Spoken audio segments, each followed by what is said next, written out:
I know a little bit about wine. I know a little bit about steak. I know a little bit about this and the other.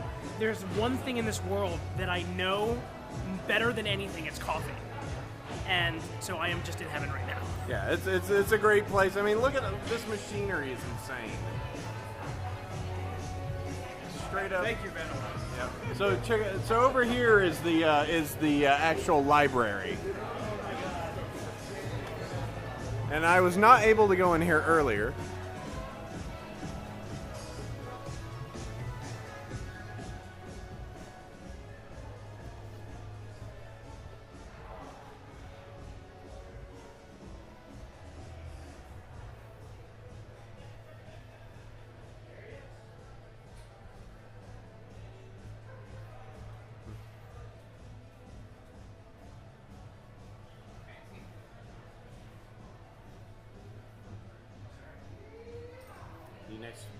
It is the nice quiet area.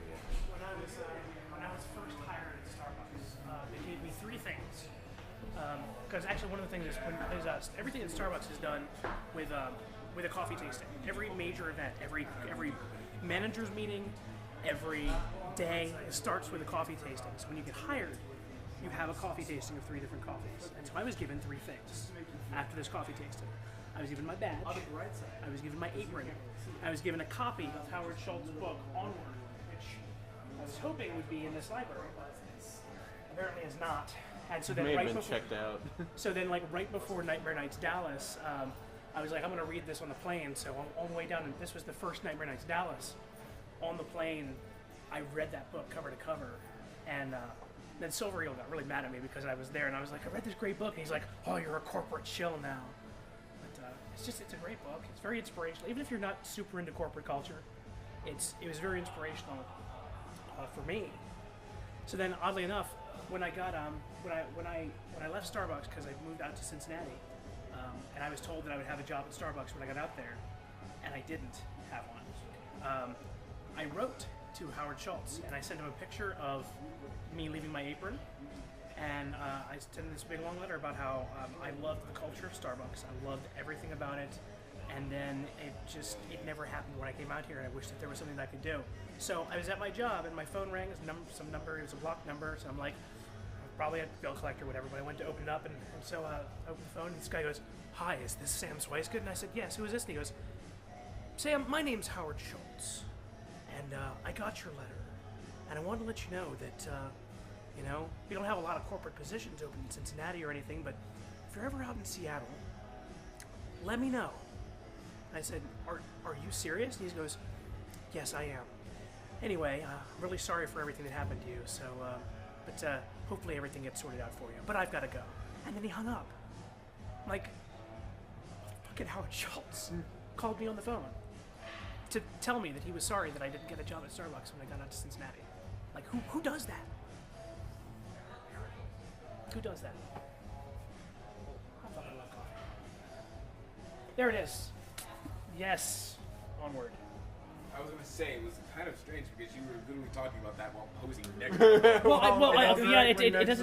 It doesn't. I would have seen if it had the cover, because the cover it's white with the Starbucks logo right there. I was just like, does he even know how picturesque that shot is? And it's like there's everything about this. They talk about all the different stuff. There, he went out and he met with a bunch of the people that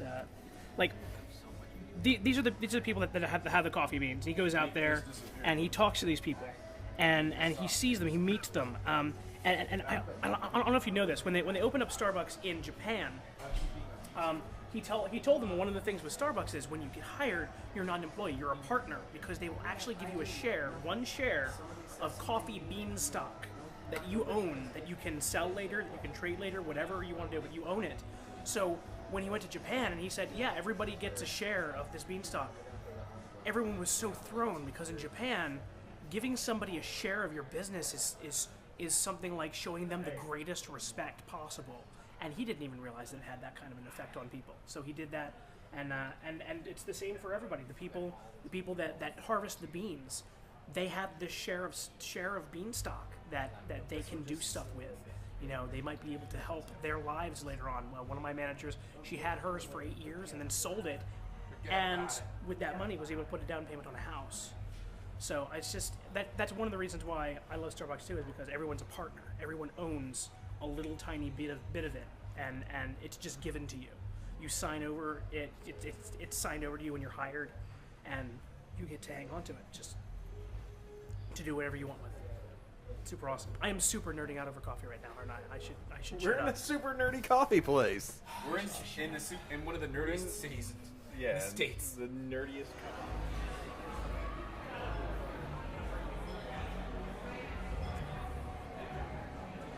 Fancy coffee. The roasted in store.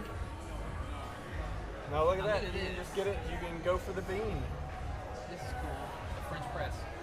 All brass and stuff. Get some straight bean. I'm eating some straight bean. Do you eat those? I will. Yeah, you can do that. Actually, that's not bad. Ooh. I wouldn't eat it as like a normal snack, but No, try it once. I mean, it's not sweet. It's if you like coffee. Alright, yeah. It's different. you know what? It's kind of like eating like a slightly burnt popcorn kernel. Yeah, it is. That's- It triggered that sense. I kind of have a thing for burnt popcorn. Oh. He's like, I Just will a little, now just a devour little coffee bit of beans." burn on a popcorn, and it's really good to me. It's just a get shovel. Coffee beans are the new thing. All of a sudden, you're up for the next 8 days. Well, at least you'll finish your project. The one we need to get you back for. Yeah. Yeah, funny thing is that this thing over here, I actually had a coworker that came here before, and he's like, "Oh man, I lost this. Could you come back here and get this? Because this is a canister you can only get here. They won't sell it online. It's just a zip top coffee canister, vacuum and everything. It's ridiculous. So I got this one, or he got this one. I got the silver one. It's ridiculous coffee nerdery. Well, I hope we don't get sick from eating those beans. I hope not either. That'd be weird. That'd be real weird. Yeah.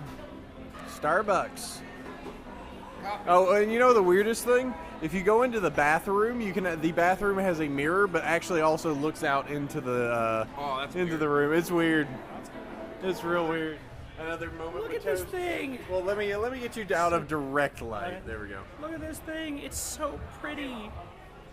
What is super, this is a pour over. You put it over top of a coffee mug, and then you take one like a linen tea towel, like one of these, and you set it over top of this, and you put your coffee inside, and then you just pour the hot water right over it. Oh. And it's coarse ground coffee.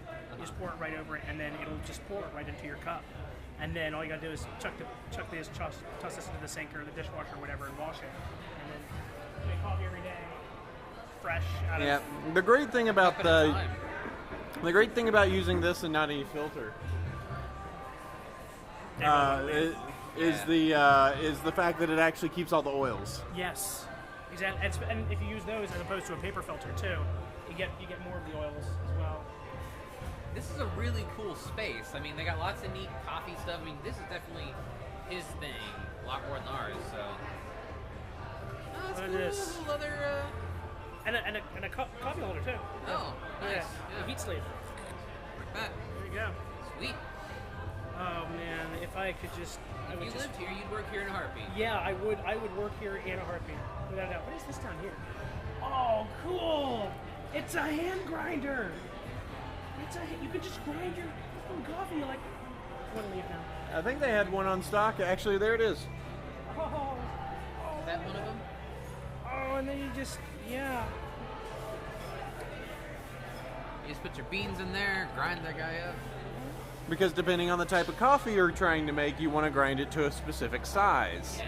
And you need to make sure that that size is consistent. That's why the traditional like small whirl grinder is not particularly great, because it makes it at all different sizes. right. And then if you want to make like Turkish coffee, it's got to be ground super fine into like a powder because you're pretty much drinking the beans at that point. Neat. Yeah, Turkish coffee. You take a big container. And there's probably one here somewhere. Actually, it's right here.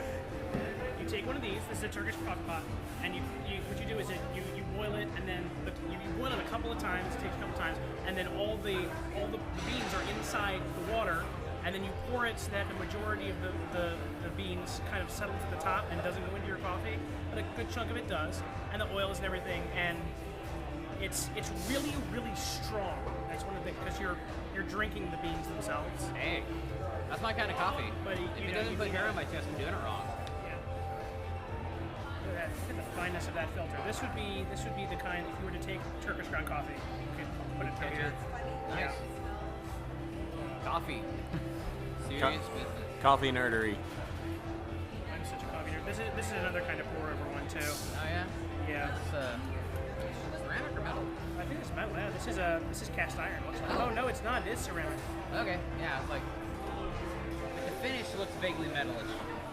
All right. Well, we should get out of here. We should. We need to roll. They're gonna kill getting. us if Yeah. I They're like, get out of here. Get our asses out of here. We gotta go. Get outta here, Okay. stalker. We're gonna get beat up now. Bye.